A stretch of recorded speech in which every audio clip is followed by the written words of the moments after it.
Я с недавних пор, буквально вот зимой, заметил, что дворники у моей машины ходят как-то странно. Во время очередного стряхивания снега и льда с дворника заметил, что ход у них оказался неестественно большим. Вот так вот ходили ходуном они. То есть закралось подозрение, что что-то неладно. Как бы ездил до тепла. Вот на улице стало более-менее тепло. Решил снять пластмасску в дворнике и посмотреть, в чем дело. Причина оказалась банальной.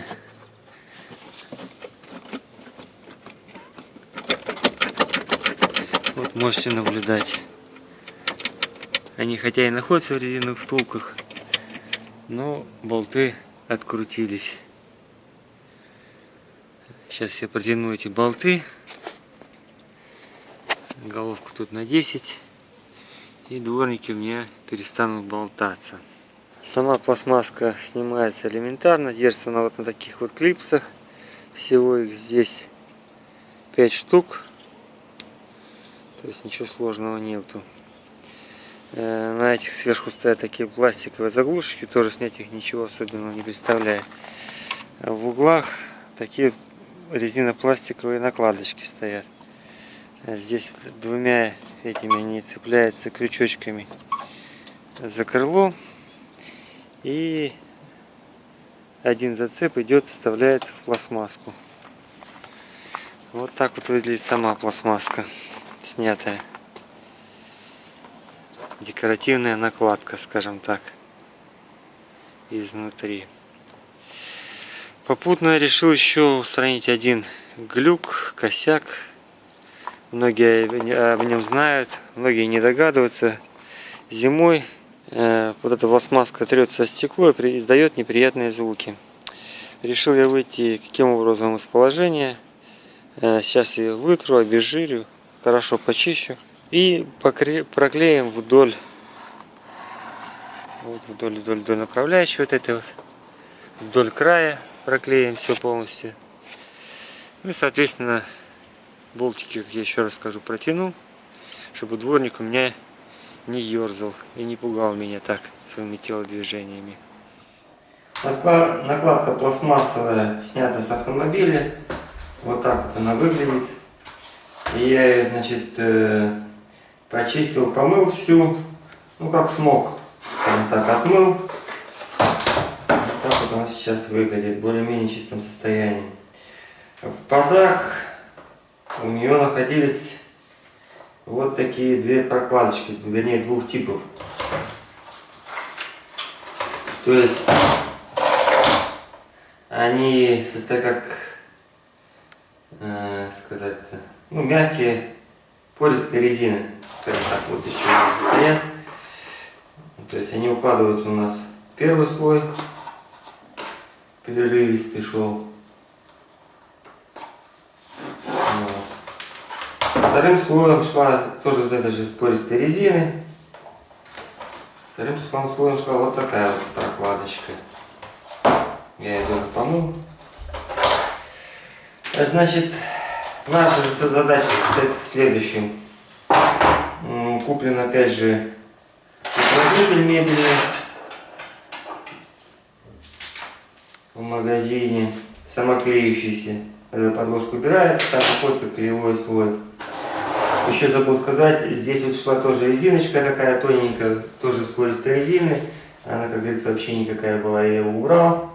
Тоже сейчас я это место и это место обезжирю растворителем. Сюда приклею вот эту резиночку, мебельный уплотнитель. И сюда, вот эта часть у нас прилегает к стеклу. И зимой она, скажем так, скрипит довольно неприятно. Некоторые поначалу не понимают, откуда этот скрип идет. А вот скрип, скажем так, из-за того, что вот эта вот пластмасса, она на морозе дубеет и начинает тереться о лобовое стекло.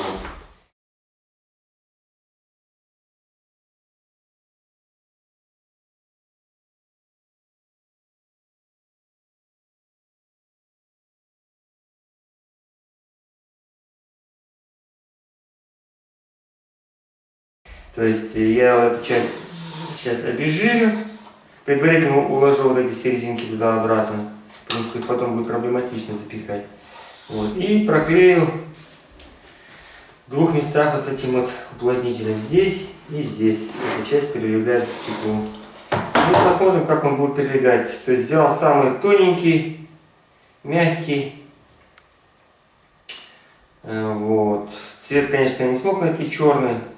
Ну, более-менее близкий к этому цвету. Сейчас приступаем к работе.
Так вот у нас все получилось.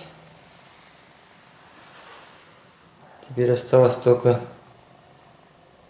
все это дело примерить и посмотреть, как это станет на автомобиле.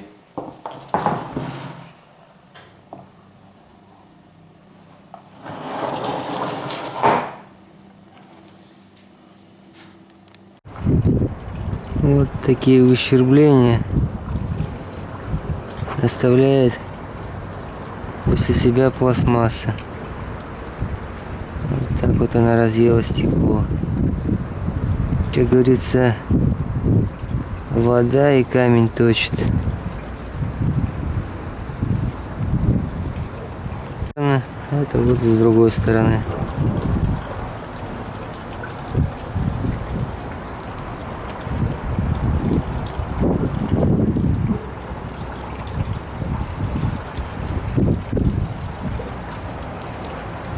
По всей длине практически.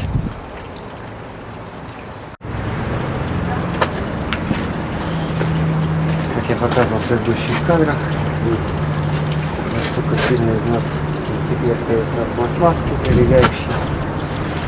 Вот. То есть решили обработать мебельный, смотрящийся уплотнителем. Здесь и здесь. Значит, пластмасска у нас стояла. Чтобы зазор здесь уменьшился, чтобы пластмасса станет тепло, я почистил, сейчас обработаю это все силиконовой смазочкой и попробую установить все это на место.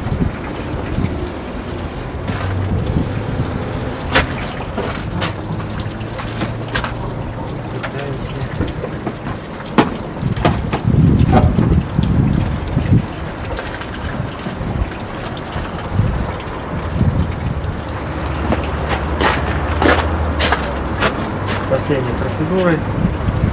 Вот еще хотелось бы заметить, из-за чего все еще началось.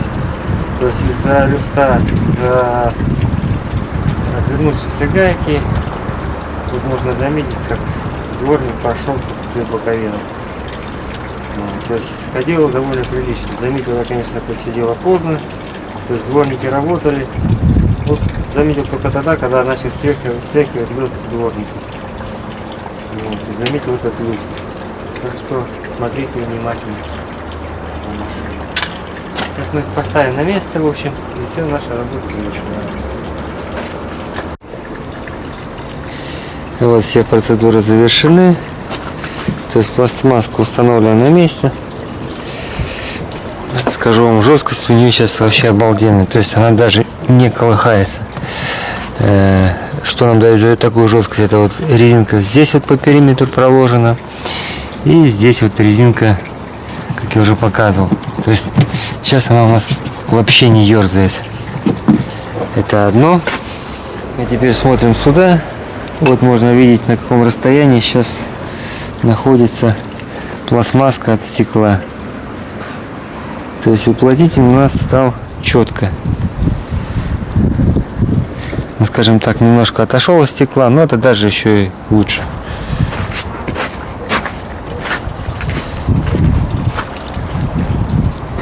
Все. Теперь у нас, скажем так, все замечательно и идеально. На этом свое очередное видео по поводу ремонта и обслуживания автомобиля Nissan X-Trail я заканчиваю. Всем спасибо большое за внимание, кто смотрит мои ролики. Найти меня на канале YouTube довольно просто. Набирайте в поисковой строке слово «Ижик» и попадаете на мой канал. Андрей Никитин, это я. Там есть много интересных видео по поводу ремонта и обслуживания Nissan X-Trail. И скоро будут еще добавлены кое-какие видео. Так что присоединяйтесь, будет интересно. Всем до свидания. Как я уже говорил, до новых встреч.